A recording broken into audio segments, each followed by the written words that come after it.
Your ass better call somebody! The energy revealed. Brooklyn to Queens, reppin' both hoods. Rob and CP, keep it fire, misunderstood. Cheer 'em all loud, let the anthem flow. Mets fans unite at the pregame show. From city stand lights to the skyline greens, it's the heartbeat of Queens, the craziest dreams. Rob hype on the mic, CP's the fire spark. Together they ignite. Voices like the park, fans drift in jerseys. Legacy bold, the Metropolitan story forever told. Turnstile spinning, the crowd floods the gates. This is family, no time for debates. Crack of the Batman, the roar never fades. Queens in the blood, it's how champions are made. Cheer 'em all loud, let the anthem flow. Mets fans unite at the pregame show. From city stand lights to the skyline gleams, it's the heartbeat of Queens, the craziest dreams. 7-line swagger, vibes electric and wild. Mets legacy golden since I was a child. Orange crushed skies, let the battle ignite. Ride for the home team till the last fight.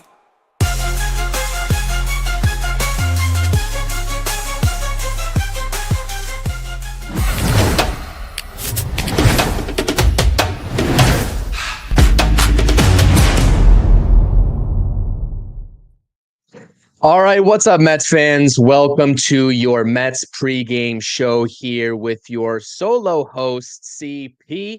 Rob can't make it today, this morning, this afternoon. This is a little bit of an early stream. I do understand it's 11:33 a.m. Eastern time on a weekday, this lovely Wednesday, April 16th. But you know what? The Mets have a great opportunity in front of themselves to win their 5th straight series of this young 2025 season. And we're going to be discussing a little bit of a hybrid post game that was supposed to take place on the channel last night. And I do apologize that I could not get the stream up and running. So I figured, because I couldn't do that last night, we would talk about last night's game today, as well as a little bit of a pregame. So we're doing a post-game recap the day after. So it's a day after recap, and also talking about the game that we have today as well, starting at 1:10 p.m. Eastern Standard Time. Game 3 between the New York Mets and the Minnesota Twins. This series is split even at 1 game apiece.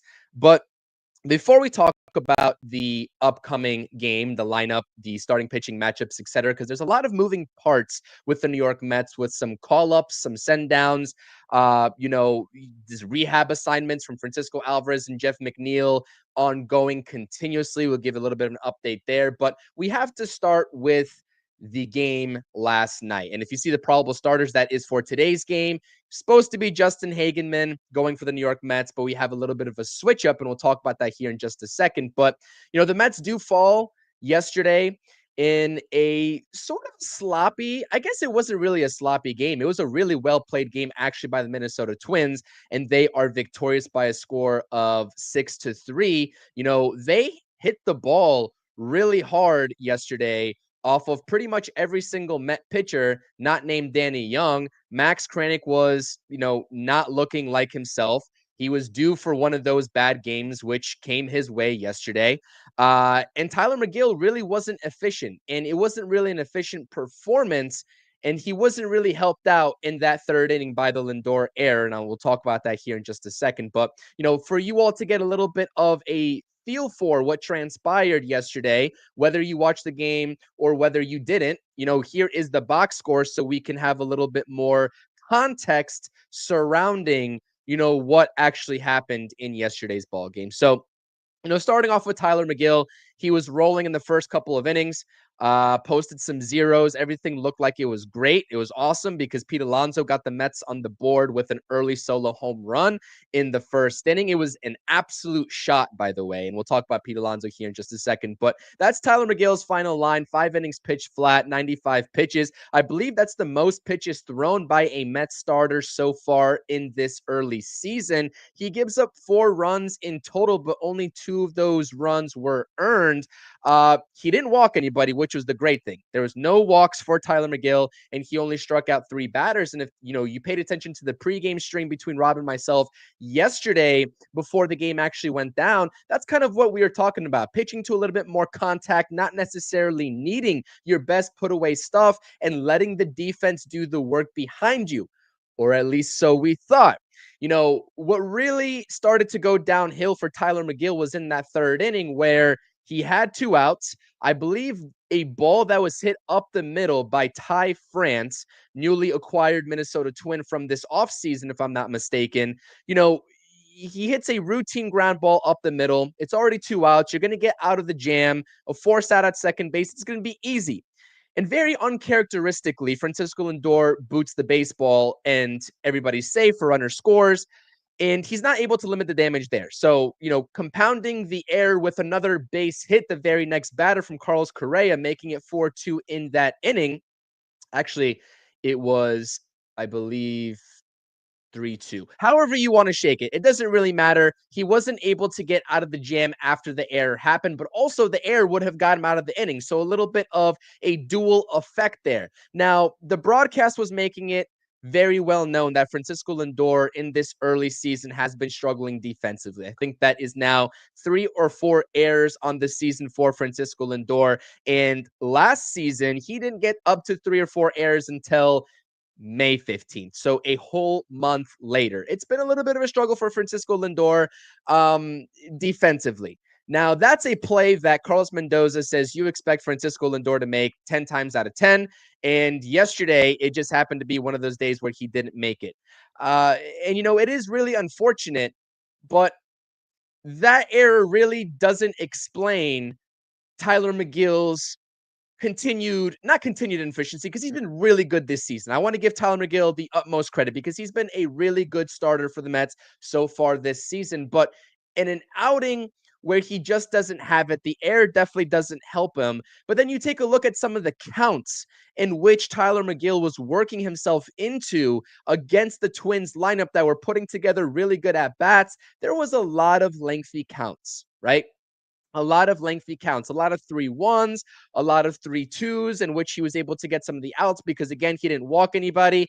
It just wasn't a crisp overall outing from Tyler McGill. And I think that error to get things going and get the Minnesota, Twins scoring going really didn't help him either. So it's something where you have to flush that game if you're Francisco Lindor. You're essentially the captain of this team, unofficially, officially, unofficially.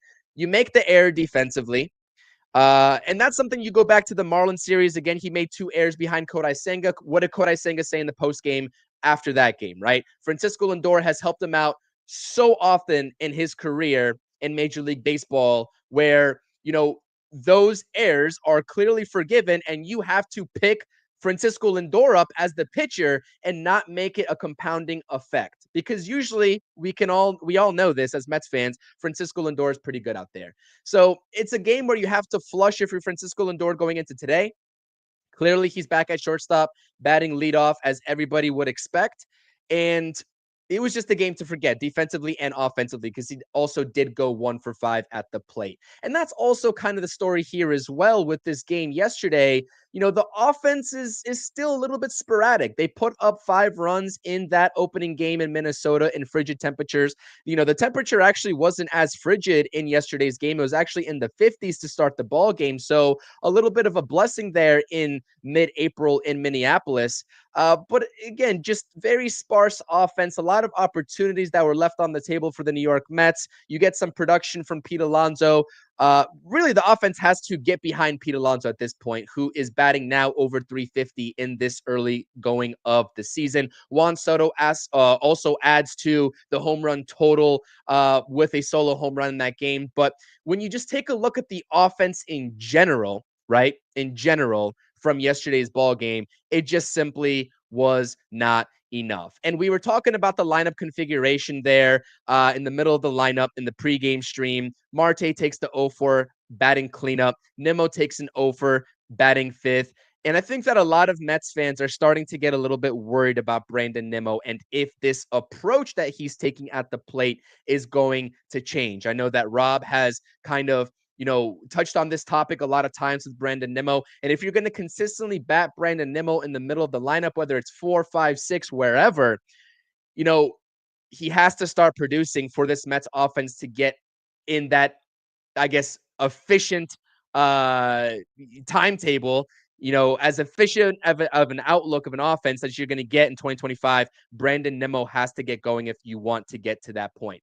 Vientos, he's getting the off day today. We'll talk about that here in just a second as well, because I don't really like the decision. It seems like Vientos, to a naked eye, right?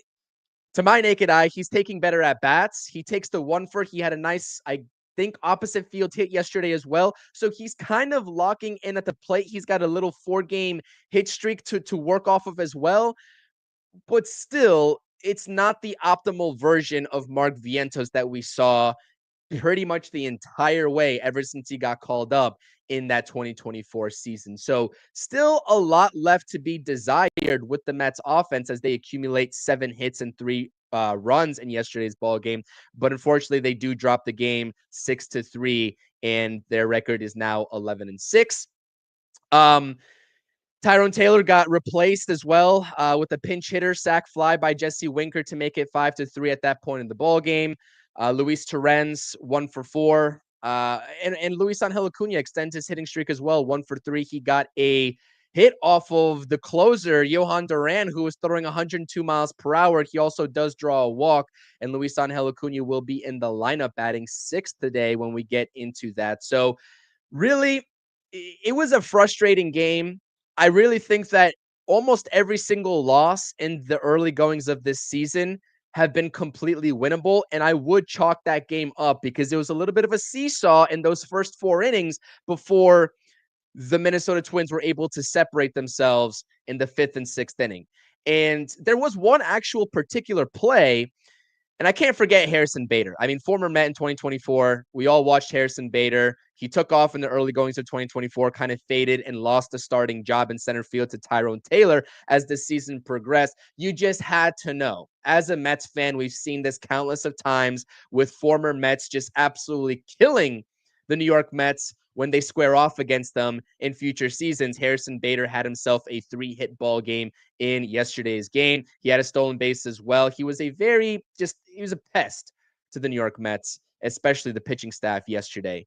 But there was one particular play, I believe in the 5th inning or the 6th inning of this game, where the Mets were playing infield in to try to preserve what was already a 1 or 2 run lead for the Minnesota Twins. I believe it was 3-2 at the time, so it was a 1-run lead for them. And Byron Buxton, who also had himself a hell of a game on the bases and with a multi-hit game, is on third base. Very speedy runner. We know that for a fact about Byron Buxton, and that's why he's one of the best when he's actually on the field and healthy. He's at third base. Luis Angel Acuna is playing in. The infield is playing in. And if there's a ground ball hit to the infielder, any infielder, they're going to try to get the out at home. Now, it takes a perfect throw because we all know the speed that Buxton possesses, as I just mentioned, right?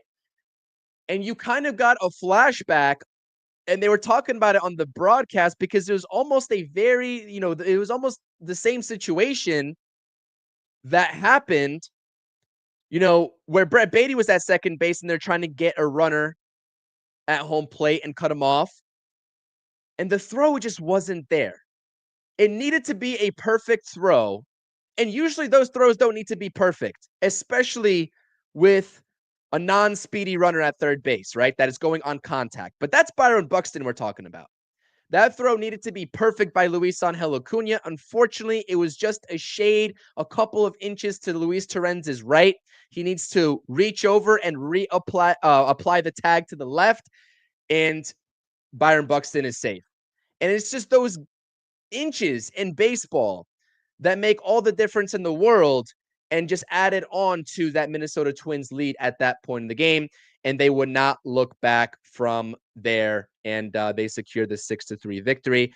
And the last thing that I really want to get to as we're in the first 15 minutes of this stream before we talk about this game upcoming in just about, an hour and a half, is the top of the 9th inning. You have a fireballer coming in. The Minnesota Twins have struggled up until this point of the season, closing out ball games. Johan Duran is one of the best closers in the league, just simply based off of the combination of 100+ mile per hour fastball, in addition to that sharp off-speed pitch that he was throwing to the Mets hitters yesterday. And the Mets were able to get some traffic on the bases and putting a situation together to potentially rally in the ballgame. At that point, it was 6-3. They were down 3 runs. They had runners on the corners following an error, I believe, that allowed Mark Vientos to reach base. Was it Mark Vientos? I'm forgetting exactly who came up to the plate, but then Luis Angel Acuna followed that up with a single up the middle to extend his hit streak, and you had runners at the corners. I know that there's some sort of defensive indifference there mixed in between, and then I think Luis Angel Acuna actually ended up taking second base also on the second defensive indifference of the inning. So you had actually runners on second and third base with Francisco Lindor coming up and 2 outs, right? An open base for Duran to work with, but then you also had Juan Soto looming on deck being the go-ahead run. And so it's a 3-1 count. Lindor does a great job working back from 0-1. He actually took a very bad swing on an off-speed pitch, 0-0, to make it 0-1. So he's down in the count. He works all the way back down from 0-1 to 3-1. And this was actually a really good job by, I think, the Mets lineup against Duran, where they were getting traffic on the bases, right? A pretty good closer otherwise. They made a couple of defensive mistakes. Duran almost made a mistake that cost him a run, but the shortstop was able to save him, and was supposed to be a double play to end that game, actually, at that point. But this is where I'm fast forwarding to. All this to say, and I know I'm kind of going on and on and on giving this recap, but all this to say, second and third, 2 outs. Francisco Lindor is at the plate with a 3-1 count. At that point, Johan Duran has been a little bit erratic with his pitches, throwing balls, being a little wild, so to speak, right? At that point, if you have Juan Soto on deck, I think you take the chance on a 3-1 count. And chat, please correct me if you disagree. But on 3-1, you're supposed to take that pitch all the way if you're Francisco Lindor, especially not having the best game offensively. I would be taking all the way, just in case he throws another ball, and then you're able to force the issue by getting Juan Soto up to the plate, which is why you gave him all that money in the first place, to be in that situation batting in the 2-hole, right? And Duran throws Lindor a nasty split finger fastball that was supposed to be ball 4, and Lindor actually swings and fouls it. He tips it. He just foul tips it. And that extends the at-bat. And the very next pitch, I believe, Lindor actually strikes out. But yeah, for me, especially when you already have traffic on the bases, knowing who's hitting behind you, especially in that situation in the ball game as a leadoff hitter, your job's to get on base and keep the line moving. I would have been taking all the way there if I was Francisco Lindor, but he wasn't, and it didn't work out in his favor as he strikes out to end the game. So, the Mets had opportunities. The pitching wasn't so great. It was compounded by a mistake in the infield by your leader, who's usually sure-handed. You don't see those mistakes by Francisco Lindor. You got to flush it if you're the New York Mets. You got to flush it if you're Francisco Lindor and move on, because it's very easy to dwell on these games over a course of 162. But the beautiful thing about baseball, and I've been saying this ever since I started my channel, is that I love baseball, especially the MLB season, because there's really not many off days in between, as we're currently seeing in this schedule for the New York Mets. You got to flush it. You're going to be starting tomorrow. You're Francisco Lindor at the end of the day. Finished second in NL MVP voting behind Ohtani. You got a job to do, and more often than not, he's going to get the job done. So it's a great day to win a series. And even though I'm recapping, and I just recapped yesterday's loss, let's not lose sight of the fact that the Mets still haven't lost 2 games in a row this season. And let me just knock on some wood here, right on this desk, because, they can do so today and lose this series, or they can go out there, forget what happened yesterday, and win a series and keep the streak of not losing 2 in a row alive. Before we get into today's game and do a little bit of a pregame, look at the lineup and look at the pitching outlook because it's going to be a bullpen game for the New York Mets. I want to shout out the chat. For those of you all taking the time to be here with me in the early morning, 11:51 clock is getting ready to strike noon Eastern time as we approach closer and closer to game time. We will be live, I promise, for the post game right after the game, whether it's at 4 Eastern, whether it's at 4:05 Eastern, and Rob will also still be out. But I do have a guest on the post game coming up with me. It's Nick from the He Did This to Me podcast. Did a lot of post games, Mets post games with me last year, if you remember him. So he's going to be joining me to recap today's action as well. Keep dropping those comments in the live chat. Keep on hitting those thumbs up buttons. Again, if you're new to the channel, if you like these recaps, if you like the pregame streams, and a little bit of a look ahead at the action upcoming, make sure to subscribe to the channel as well, as we'll be doing these streams more often than not. Shout out to the chat here. Appreciate you all. I'm going to take a sip of my coffee because, again, it is still the early morning of a Wednesday. Well, late morning of a Wednesday, I should say. But let's see who's here in the chat with us. We got Steven in the chat. Salute to Steven. Yes, Daniel. Brazaban is starting. This was the slide that I had ready to go for the post game last night. But, as I mentioned at the top of the stream when I first started, I couldn't do the stream last minute. And so I figured I'd do a hybrid stream here, in this early morning and do a little bit of a recap and also a look ahead for the pregame today. Yes, Huascar Brazaban is starting. He's going to be the opener. And we'll talk about that here in just a second. Actually, let's just go ahead and change the slide because I see a lot of you all are saying this. So I am prepared. I did see the late change here. It is going to be Huascar Brazaban. So this is the pregame version and segment of this show. Shout out to George in the chat. I see you, George. Let's see here. Let's see. Dwayne's in the chat. Let's see here. Who else is in the chat? Appreciate you all. D's in the chat. Joel's in the chat. I'm not sure what you don't agree with. What do you not agree with, Dwayne?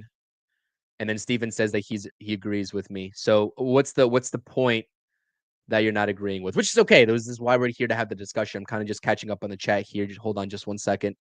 You are welcome. Richard is saying, let's be real. Tyler McGill sucks. All of his pitches are up in the zone all the time, and Max Kranick was used too much by Mendoza. People deserve a rest. I really do think, listen, Tyler McGill, is he the model starting pitcher in baseball? Like, is that who you go to and be like, oh, we want 5 of Tyler McGill's in this rotation? No. Has he been that thus far in his career? No. In a perfect scenario, he is a long reliever out of the bullpen because, as we know, he gets himself into trouble with a little bit of those long, lengthier counts, right? The 3-2s, the 3-1s before he actually gets the put out, or he just simply walks the batter, which wasn't the case yesterday, having 0 walks. But he can dominate for the first 3 innings of his outing. And we've seen that because he has the stuff to do it. So is there a point in this season when this rotation is fully healthy and maybe we see him go back into the bullpen and try that experiment yet again? I would be inclined to think that the Mets could do that. But so far, I think objectively, despite what he's done in his career, despite some of the inconsistencies, he has fared pretty well. He's done better than I expected for him to do going into the season as the season started up. And that's what I'll say about Tyler McGill. Max Kranick has been used a lot thus far as well. He has been up to the task. And I do agree, one of those outings, just like he had yesterday, giving up a couple of earned runs, I think 2 earned runs over a couple of innings pitched, was going to happen for Max Kranick. It was inevitable. It was inevitable. So that's what I'll say about that comment, Richard. Yeah, listen, you cannot agree, and that's fine with Lindor swinging at the 3-1 pitch. So I'm assuming that you're saying, you have no problem with him swinging at 3-1. And if you know me talking about this Mets team right here, for the last year and a half, 2 years, I'm all for hitters being aggressive. All for it. Even swinging at first pitch. Now, there gets a point in the game where the situation is a little bit different, and some at-bats call for a little bit more patience. And I think that Brandon Nimmo is an outlier to this, as we've been seeing him swing early in the count a little bit too much now. And I think that's one of the primary complaints from Mets fans out of Brandon Nimmo's struggles so far in 2025 is his lack of patience compared to when he was in the leadoff spot, earlier in his career, or I guess over the last couple of years. So, but in that situation, the way I see things is that you are threatening to put the game tying run on first base if you just take that 3-1 pitch, which ended up being a ball, by the way. That would have been ball 4. It was a splitter, an unusual 3-1 splitter instead of a 4-seam fastball for 100 miles per hour to get the strike over, which was an interesting selection to begin with. But you got to realize who's on deck. And I know that Juan Soto really hasn't been himself to begin this season, but, he can always take a walk as well. Juan Soto, he's really great at doing that and move the line over to Pete Alonso and force him to run that way. But he also just hit a home run in back-to-back games in Minnesota. And he's always a consistent threat to go deep. And that would have been the go-ahead run right there. So I get it. It could be a little bit of nitpicking, from my side about not wanting Lindor to swing 3-1. He's one of the better hitters on the team to begin with. I get it. But in that situation, if I'm Lindor, I got to take that pitch. I got to take that pitch and just hope that it's a ball and keep the line moving. So, but you know what? If you think that he should, he was right to swing, then by all means. Clearly, he had the green light. He didn't get the take sign, or else he wouldn't have been swinging. But this is the outlook moving forward in this discussion for the pregame rubber match of this series finale, whatever you want to call it. It's going to be Huascar Brazaban being the opener for the New York Mets against New Jersey native David Festa, 25-year-old righty who made his major league debut last season, I believe, actually fared pretty well for the Minnesota Twins in his 13 games started, going for the Twins in today's ball game on this lovely Wednesday, April 16th, 2025. Again, if you're here, please smash those thumbs up button, subscribe to the channel, and drop those live chat comments as well. I want to hear what you all have to say about yesterday's game, as well as what we're looking for in today's ball game. And what's unusual about this, because if you just saw the previous slide, was that we knew that Griffin Canning, as per the report that was released early yesterday, was sick.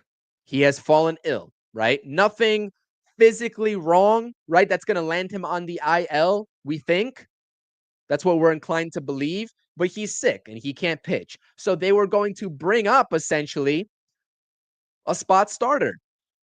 And I think at some point during that game, we realized that it was going to be Justin Hagenman, newly acquired Met this offseason, previously spent time over the last season and a half in the Boston Red Sox organization.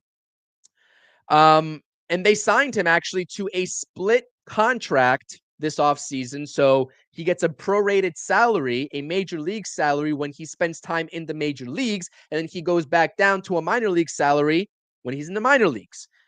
And I was fully under the assumption that Justin Hagenman was getting the start in this ballgame. But alas, Huascar Brazaban, who's pitching off of a day of rest, did not appear in the ball game yesterday, is actually getting the start, and I would expect him to go 2 innings to start this game off. That's what I'm fully expecting, especially with how good he's looked. I know that this is kind of an adjustment, especially for relievers to be spot starters, so we'll see how he adjusts to it. Little bit of a different situation, a little bit of a different routine maybe when you're warming up pregame. But yeah, I mean, I'm confident Huascar Brazaban, even as an opener. He's having a hell of a season. ERA, I think, under 1, which is always good. So let's see what he's got.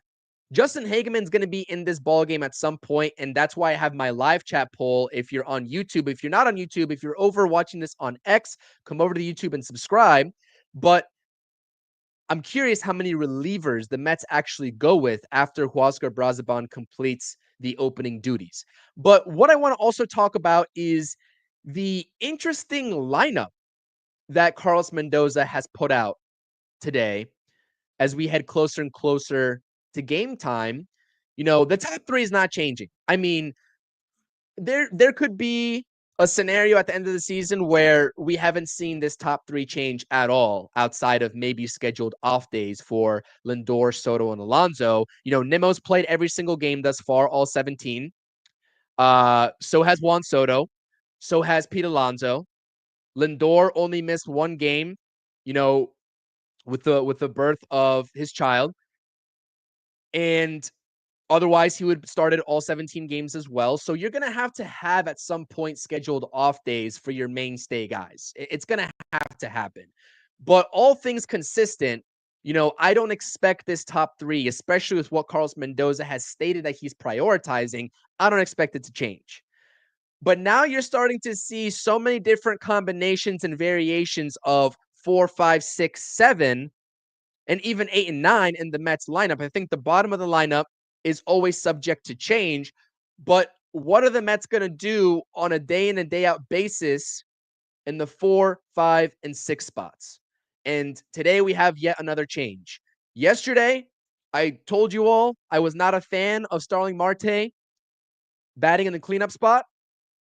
He took the offer. He did not really put up any competitive at-bats from the way that I assessed things. And so therefore, again, I just wasn't a fan of that.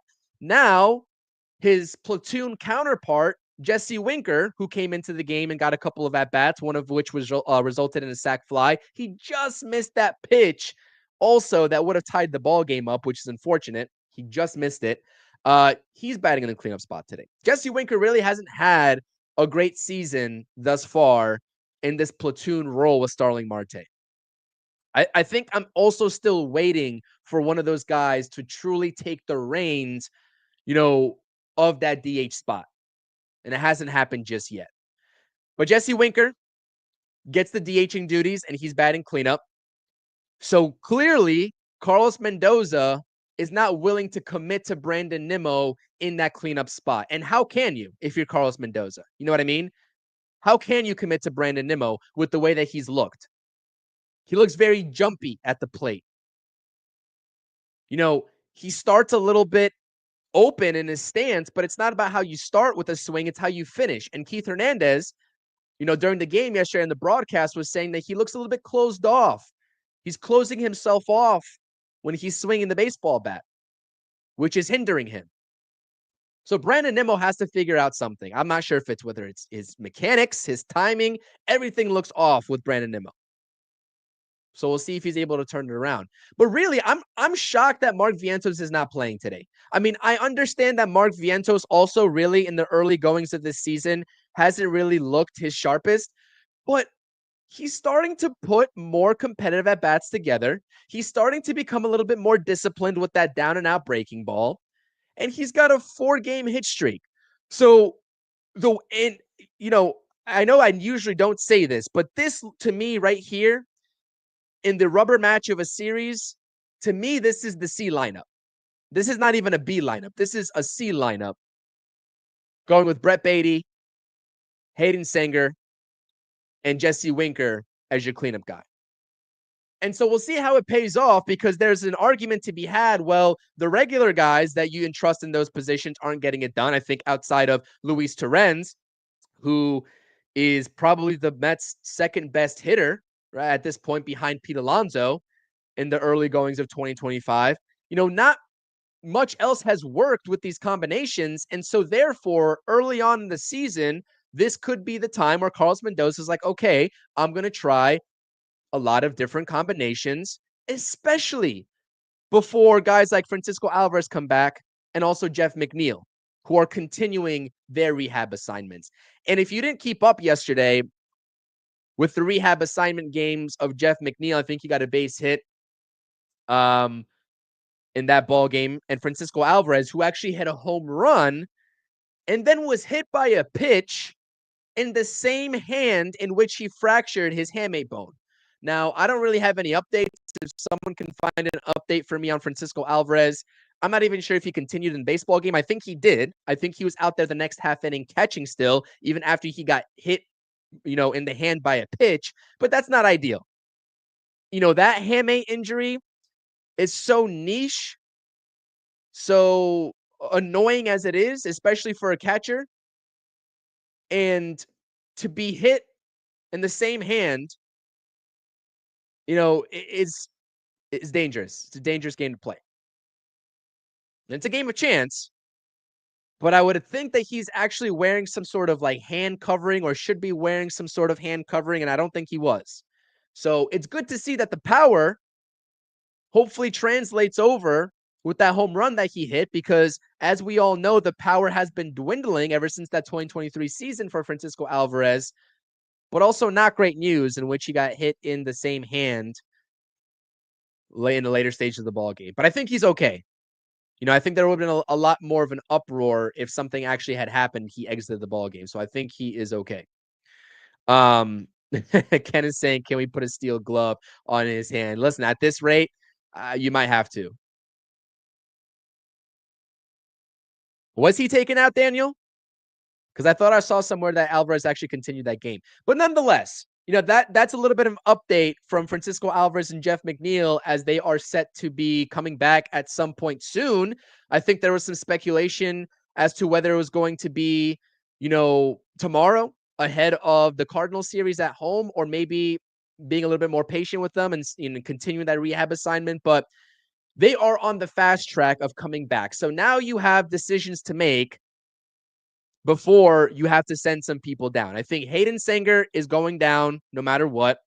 That's going to be the replacement when Alvarez gets back. But Brett Beatty, I'm a little bit surprised he's getting the start today. A little bit surprised. But you could also say and see the situation for what it is, in that he is probably the most likely guy that they send down when McNeil gets back. Before the hot streak that Luis Angel Acuna went on, I was pretty sure, not 100% sure, but pretty sure that it was leaning towards Beatty staying and Acuna going down, just given the necessity of giving Acuna a lot more consistent at-bats. But I think that, one, given that Acuna actually has himself a hit streak now, he's 7 for his last 17. Last 7 games, he's got over 1,000 OPS. He's got 3 stolen bases in that stretch, showing off the speed. He's got 3 walks, showing off the discipline. He's getting on base at a high clip, and he's playing really respectable defense.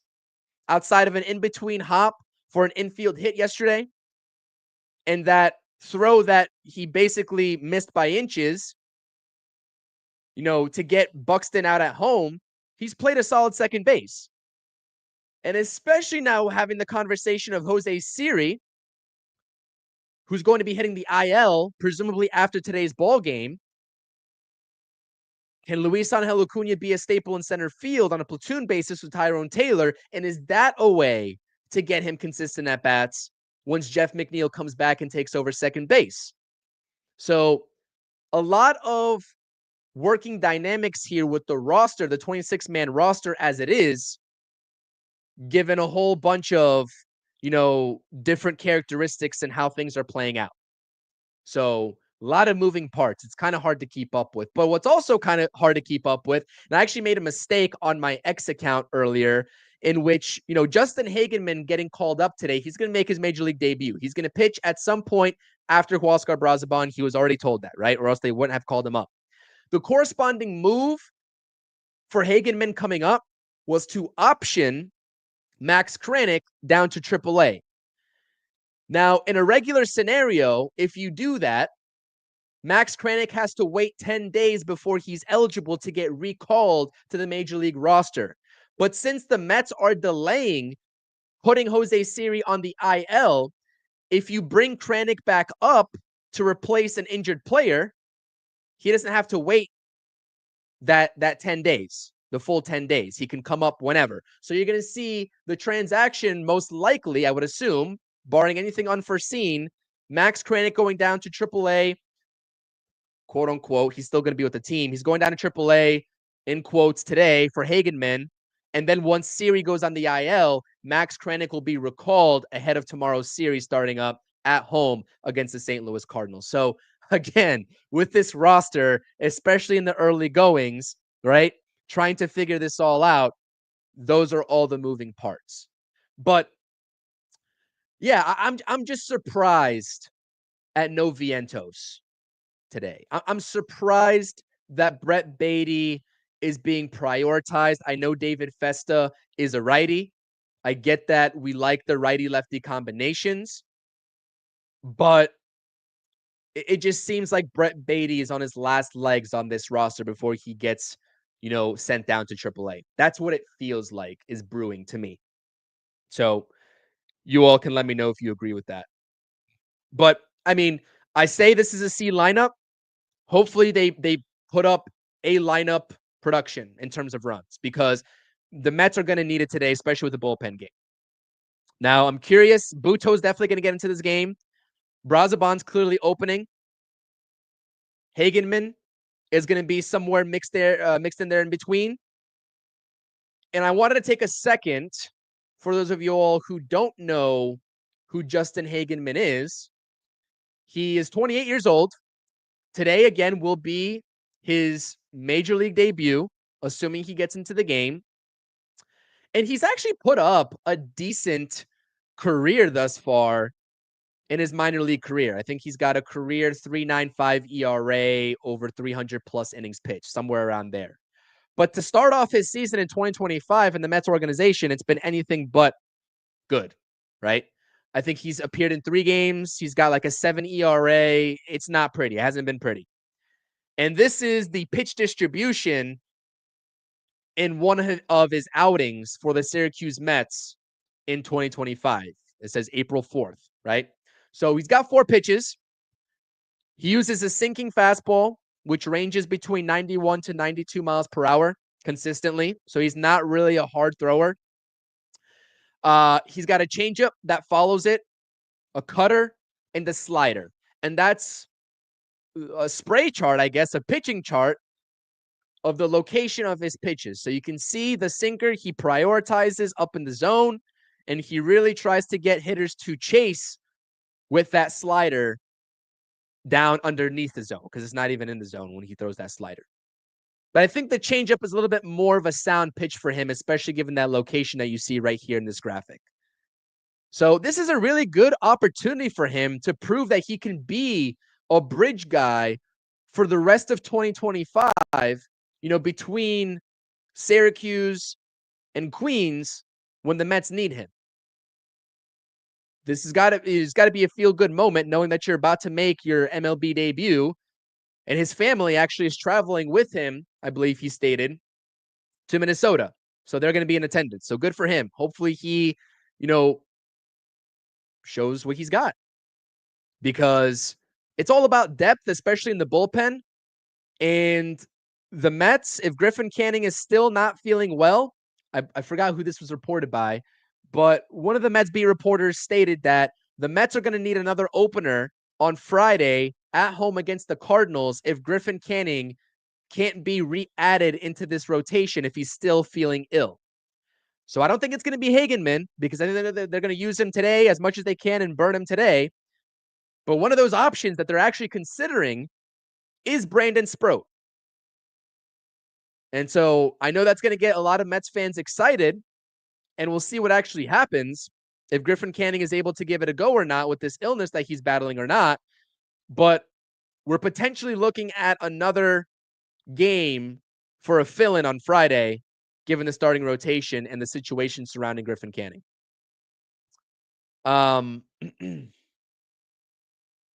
So yeah, DMAC, I agree. It feels like they are letting Beatty down slowly. And it just seems like they're trying to give him every opportunity possible so that Brett Beatty, nobody can say that Brett Beatty didn't get a chance, right? Because I view this, and a lot of Mets fans have viewed this going into this season, especially after the spring training that he posted, as his last chance to prove himself as an everyday player in the New York Mets, and he simply hasn't done so. I think that we can all confidently say that Luis Angel Acuna has taken that role from him directly. So that's that. But yes, DMAC, to answer your question, Brazaban is opening today. And again, as I just mentioned, depending on what happens with Griffin Canning, if he's still unable to pitch in the next 2 days, whether it's tomorrow when Mets vs. Cardinals starts up or Friday, they're going to have to go with another opener and call up another pitcher. And one of those considerations at this point is Brandon Sproat. So that's the latest news there. But this is the Mets lineup. Lindor batting leadoff, playing shortstop. Juan Soto playing right field, batting second. Pete Alonso. Pete Alonso. Can we talk about Pete Alonso for a second? Another multi-hit game. Like I said, an absolute bomb off of his bat in the first inning to give the Mets an early 1-0 lead yesterday. Into the wind and everything. I mean, that was a shot. It was a loud noise when he made contact with that baseball. But again, the versatility in which he's putting together these at-bats later on in the ball game, just taking a pitch where it was thrown to him up the first base line for an extra base hit. He is firing on all cylinders, using every part of the field at his disposal. Oh, and by the way, he's also not really chasing the pitches in which pitchers last season were using to get him out at a high clip, being the down and out breaking ball. So he has built in this approach of being patient and making the pitchers come to him. And a lot of these pitchers at this point of the season are choosing to pitch to him rather than pitching to Juan Soto, as what Juan Soto's comments were kind of alluding to yesterday when we had the discussion in the pregame stream. You know, he did the sit-down interview with Andy Martino. The New York Post, followed up on that. Of course, the radio guys had to chime in that talk about the New York Mets and give their opinions, because this is now a Mets versus Yankees thing. It shouldn't be, but it is. But anywho, Pete Alonso is setting himself up for a nice payday. And at this point, Juan Soto is also setting Pete Alonso up for a nice payday. So that's what's going on. Until pitchers make an adjustment, maybe they start working around Juan Soto and Pete Alonso and just taking that calculated risk with traffic on the bases, if they can afford to do so, and attacking the Mets cleanup hitter, because the Mets, behind Alonso, behind the top three hitters, nobody really is scaring opposing pitchers at this point. And the Mets lineup really won't take off fully until somebody can consistently step up in that cleanup spot behind Pete Alonso. And that's what we're all waiting for. I think us Mets fans collectively, that's what we're waiting for. Who's going to step up? Is it going to be Jesse Winker? Is it going to be Brandon Nimmo? Can Mark Vientos slowly continue taking better at-bats to try to put himself back into that conversation of being that cleanup hitter and that dangerous option for Carlos Mendoza to put right behind a red-hot Pete Alonso? Because we're going to get to a point, if Pete Alonso continues this production, where if Francisco Lindor, especially in the first inning, gets out, regardless of what Juan Soto does, let's say he walks, they're going to start pitching around more or less Pete Alonso in a calculated manner.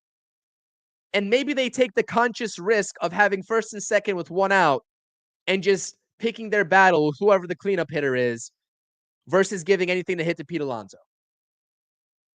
And that's what's so hard right now for Carlos Mendoza in terms of making these everyday lineups. Listen, do I like this lineup that he threw out there today? No. I don't like it.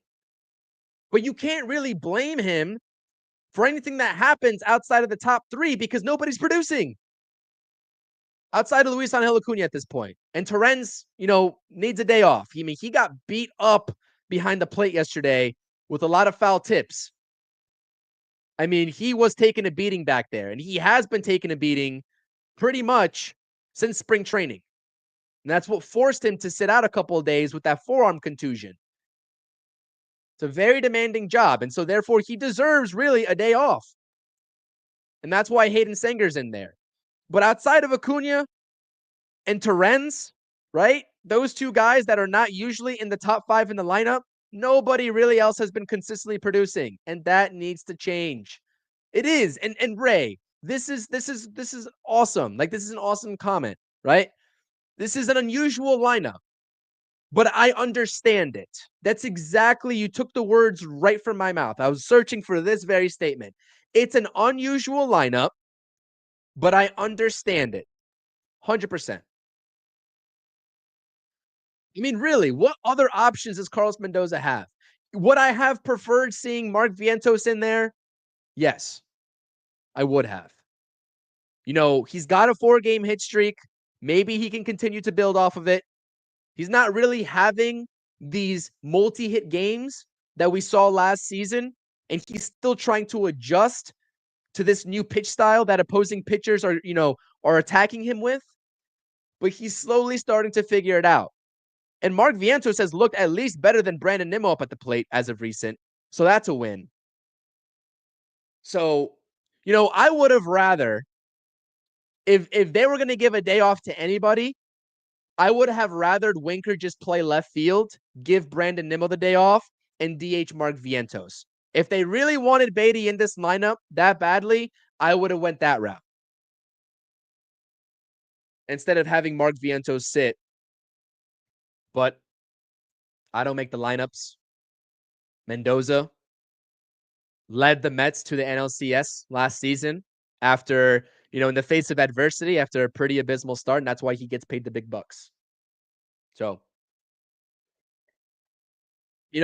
hopefully we're coming on this post-game stream after today's ball game talking about, wow, I can't believe we were questioning this lineup from Carlos Mendoza. They just put up 8, 9, 10 runs. I hope that's what we're talking about. I hope that's what we're talking about. Because things just play out that way. Whenever you complain about a lineup, whenever I complain about a lineup, the certain individual that I'm complaining about, or the lineup in its entirety, in this case, everyone after Pete Alonso is who I'm complaining about at this point, not named Luis Angel Acuna, they step it up. So hopefully we're talking about that in the post-game stream. Again, I appreciate you all being here on this hybrid post-game recap from yesterday, as well as the pregame for today's game in this series finale. The Mets got to be happy that they're getting out of Minnesota with that weather. They got to be happy. And I'm sure New York is no better, but, it's finally good to go back home. It is probably a good feeling for the New York Mets. Now, I was going to say something else, and I completely forgot what it was. I lost my train of thought. So if you kind of missed the early goings of this stream, just some transactional alerts. Huascar Brazaban is getting the start. He's going to be opening. You can expect 1 to 2 innings, hopefully scoreless out of him in today's ball game. Justin Hageman did get called up. Max Kranick is going down, but you're going to see Max Kranick get recalled and Jose Siri get put on the IL after this game, whether it's today or tomorrow, whenever the Mets decide to make that move. So you're not going to miss out. Max Kranick's really not going to miss out on any days, even though that he was sent down to AAA, again in quotes. But yeah, unusual Mets lineup. David Festa is, a pretty decent pitcher. He's got an electric fastball around 95. He averages on the 4-seam fastball. He's more so of like a traditional starting pitcher, right? He's got a 4-pitch mix. Fastball, a sinking fastball, which I think he just started to incorporate this season. A changeup and a slider/sweeper. So more so of a traditional look, whereas, you were going against Bailey Ober yesterday, a soft tosser, and the Mets really haven't seen much velocity from these starters that are going against them. And they will, trust me, they'll get to that point. But going from 91-92 from Bailey Ober to 100-102 from Johan Duran in the 9th inning yesterday. It's got to be a crazy switch up. So this is going to conclude the stream. All I got to say is that get the job done. Flush yesterday, right? And that's a good point too by Ray. I mean, Carlos Correa did exit the ball game in what looked like a hand/wrist injury when he was in the middle of an at-bat. I believe it's an 0-2 count. And we'll see if he's actually in the lineup. I haven't seen anything from the Minnesota Twins in terms of a lineup put out today for this ball game, with first pitch approaching in just about, 45 minutes or so. But, the recipe is simple. Again, bullpen games have their disadvantages, but they also have their advantages for the Mets, giving the opposing lineup different looks often, right? There's no second or third time around in most cases for an opposing lineup when you're putting out a bullpen game, when you're doing a bullpen game, right? So that's the advantage. But the disadvantage is clearly, you switch up these relievers' routines, especially Huascar Brazaban, who's used to warming up in the bullpen mid-game instead of doing a whole routine before the game actually starts. So listen, recipe is simple.